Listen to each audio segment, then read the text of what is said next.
ஜனநாயகத்திற்கு எதிரான வக்பு சட்ட திருத்த மசோதாவை ஒன்றிய அரசு திரும்பப் பெற வேண்டும். இந்திய அரசியலமைப்பு மாண்பை உறுதிப்படுத்த வேண்டும்.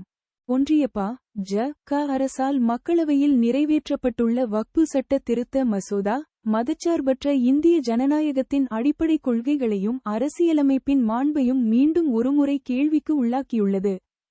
ஒன்றியத்தில் ஆளும் பாஜக அரசு தொடர்ந்து அரசியலமைப்பின் மீது களங்கம் ஏற்படுத்தி வரும் ஒரு மோசமான போக்காக வக்பு வாரிய சட்ட திருத்த மசோதாவை நிறைவேற்றியுள்ளது.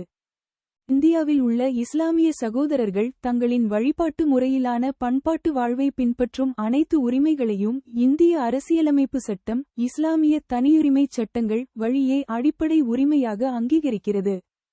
வக்பு வாரியச் சட்டம் என்பது முஸ்லிம்களின் இறையியல் வாழ்வு மற்றும் சமூக பொருளாதாரத்தோடு பிணைந்தது. இஸ்லாமிய தனியுரிமைச் சட்டத்தின் முக்கிய அமைப்பு. வக்பு வாரியச் சட்டத்தை சிதைப்பது என்பது சிறுபான்மையினருக்கு நம் அரசியலமைப்பும் நம் நாட்டின் தலைவர்களும் கொடுத்த வாக்குறுதிகள் அனைத்தையும் காற்றில் பறக்க விடுவதன்றி வேறென்ன? ஒன்றிய பா.ஜ.க அரசு மேற்கொண்டு வரும் பெரும்பான்மைவாத மற்றும் பிளவுவாத அரசியலானது இஸ்லாமிய சகோதரர்களை தொடர்ச்சியாக பாதுகாப்பற்ற நிலையிலும் அச்சத்திலும் உறைய வைத்திருக்கும் உளவியல் தாக்குதலன்றி வேறென்ன? கையில் ஆட்சி அதிகாரம் இருக்கிறது என்ற ஒரே காரணத்திற்காக கூட்டணி கட்சிகளின் துணையோடு எந்தவொரு சமூக நல்லிணக்கத்துக்கு எதிரான சட்டத்தையும் நிறைவேற்றிவிடலாம் என்ற மனநிலை கொண்ட ஆட்சியாளர்கள் மக்களின் தன்னெழுச்சி மூலம் எதிர்கொண்ட விளைவுகளை வரலாறு முழுக்க நாம் பார்த்திருக்கிறோம். இஸ்லாமிய சிறுபான்மையினரின் நலன் காக்கவே இச்சட்ட திருத்தம், எதிர்க்கட்சியினர் அவர்களை தவறாக திசை திருப்புகிறார்கள் என்ற வெற்று வாதத்தை ஒன்றிய ஆளும் கட்சியினர் முன்வைக்கின்றனர். ஒன்றிய பா.ஜ.க அரசு சொல்வது போல இது இஸ்லாமியர்களின் நலன் காக்கும் சட்டம் என்பது உண்மையானால் அதை தாக்கல் செய்யக்கூட அவர்களிடம் ஏன் இஸ்லாமிய பிரதிநிதி ஒருவர் கூட இல்லை?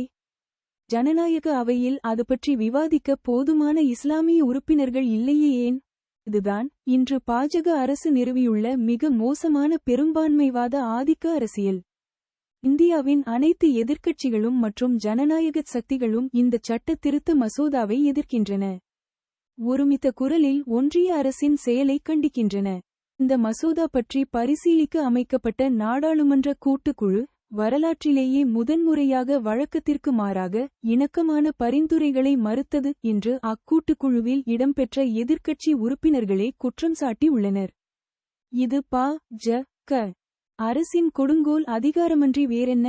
தமிழ்நாடு, கேரளா, கர்நாடகா ஆகிய மாநிலங்களில் வக்பு சட்ட திருத்த மசோதாவை திரும்பப் பெற வலியுறுத்தி தீர்மானங்கள் இயற்றப்பட்டுள்ளன. தமிழக வெற்றிக் கழகமும் தனது பொதுக்குழுவில் அதே கருத்தை வலியுறுத்தி தீர்மானம் நிறைவேற்றியுள்ளது. நம் நாட்டின் ஒட்டுமொத்த ஜனநாயக விழுமியங்களையும் மறுத்து தனது பெரும்பான்மைவாத ஆதிக்கத்தின் துணையோடு இஸ்லாமிய சகோதரர்களுக்கு எதிரான அரசியலை கையில் எடுத்துள்ள ஒன்றிய பாஜக அரசுக்கு தமிழக வெற்றிக் கழகத்தின் வன்மையான கண்டனங்கள். நாட்டின் ஒட்டுமொத்த ஜனநாயக குரல்களுக்கும் செவிமடுக்கும் விதமாக ஜனநாயகத்திற்கு விரோதமான இந்த சட்ட திருத்த மசோதாவை உடனே திரும்பப் பெற வேண்டும் என்று தமிழக வெற்றிக் கழகம் வலியுறுத்துகிறது. ஒன்றிய பா.ஜ.க அரசு இதனை செய்யாத பட்சத்தில் இஸ்லாமிய சகோதரர்களோடு இணைந்து அவர்களின் வக்பு உரிமை சட்ட போராட்டத்தில் தமிழக வெற்றிக் கழகமும் பங்கேற்று போராடும்.